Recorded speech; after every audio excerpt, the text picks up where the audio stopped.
Presiden Dewan Politik Tertinggi Yaman Mahdi Al-Mashat lontarkan peringatan keras terhadap Amerika Serikat dan Israel, memperingatkan bahwa serangan balasan dari militer Yaman akan sangat menghancurkan.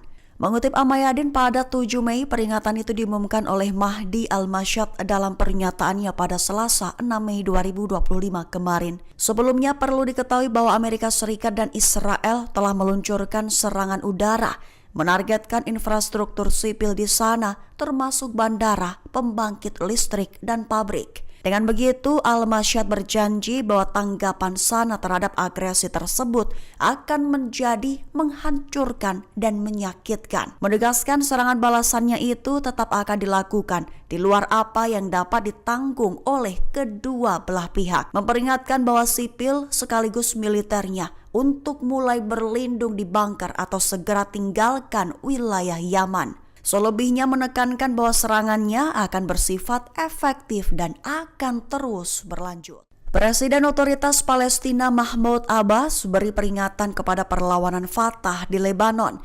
Peringatan itu adalah segera lucuti senjata atau akan menjadi sasaran operasi militer Lebanon secara paksa. Mengutip Tribun News pada 7 Mei, peringatan itu diutarakan oleh Otoritas Palestina sekaligus pemerintah Lebanon. Lebih tepatnya, kedua pihak mengumumkan demilitarisasi dan pelucutan senjata terhadap faksi-faksi Palestina di seluruh Lebanon, termasuk Fatah. Adapun untuk melaksanakan langkah yang dilaporkan itu, dan menurut satu sumber Palestina, Abbas bermaksud membentuk komite keamanan. Tujuannya untuk mengawasi dan menetapkan jadwal bagi proses pelucutan senjata, di mana ia secara khusus menyetujui rencana untuk memindahkan senjata Fatah dari kamp-kamp pengungsi, sembari menawarkan perlindungan politik dan diplomatik selama proses tersebut terjadi. Namun jika mereka menolak menyerahkan senjata, maka mereka dilaporkan akan menjadi sasaran operasi militer Lebanon yang akan melucuti senjata mereka secara paksa. Ulama besar Oman Syekh Ahmed bin Hamad Al-Khalili berikan selamat kepada Yaman seusai luncurkan serangan ke Bandara Ben Gurion, memberikan selamat atas pencapaian besar dengan menargetkan posisi terpenting musuh.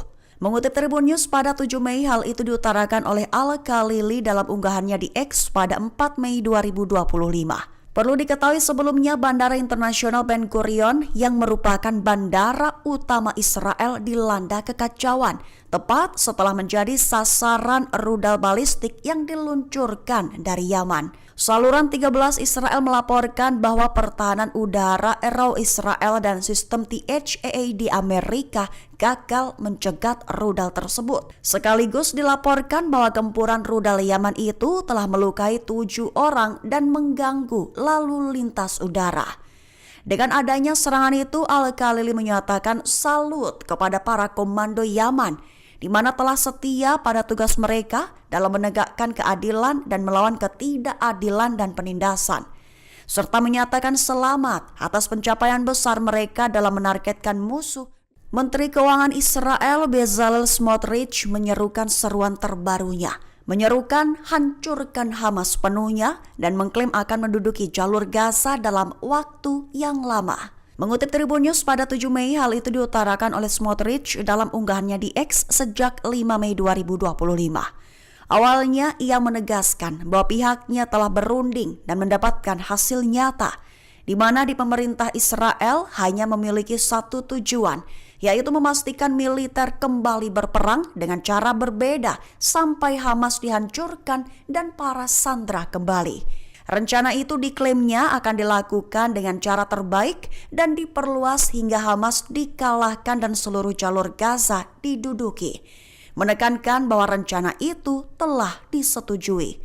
Adapun komentar Smotrich itu muncul sehari setelah juru bicara Perserikatan Bangsa-Bangsa Farhan Haq mengatakan bahwa Gaza adalah dan harus tetap menjadi bagian integral dari negara Palestina di masa depan. Jet tempur F/A-18 Super Hornet kedua yang dikerahkan dari USS Harry S. Truman telah jatuh di Laut Merah. Itu diklaim sebagai insiden yang meningkatkan ketegangan dengan pihak Yaman. Mengutip Al-Mayadin pada 7 Mei, hal itu diumumkan oleh beberapa sumber utama dengan tanpa disebutkan namanya.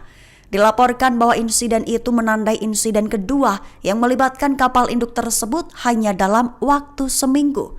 Imbasnya dilaporkan bahwa pesawat itu mengalami kerusakan pada roda penahan saat mencoba mendarat di atas kapal, memaksa pilot dan petugas sistem persenjataan untuk melontarkan diri.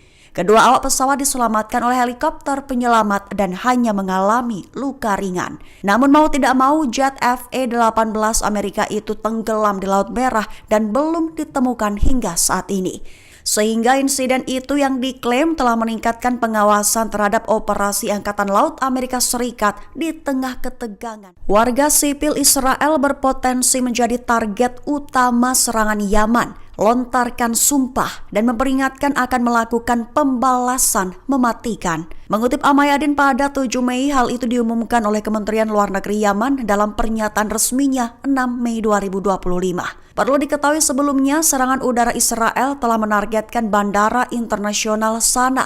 Tak hanya bandara saja, termasuk pembangkit listrik, pelabuhan, dan fasilitas industri seperti pabrik semen Amran. Menurut Kementerian Kesehatan Yaman, jumlah korban sementara adalah 3 warga sipil tewas dan sedikitnya 38 orang terluka. Dengan begitu, Kementerian Luar Negeri Yaman memperingatkan bahwa agresi dari Israel tersebut tidak akan dibiarkan begitu saja, menggambarkan bahwa serangan itu sebagai serangan langsung terhadap rakyat Yaman dan sumber daya nasional mereka. Dengan begitu muncul potensi di mana Yaman akan merespons serangan Israel dengan menargetkan warga sipil di negaranya pula, di mana memaksa jutaan warga sipil Israel kembali berlarian ke bunker bawah tanah.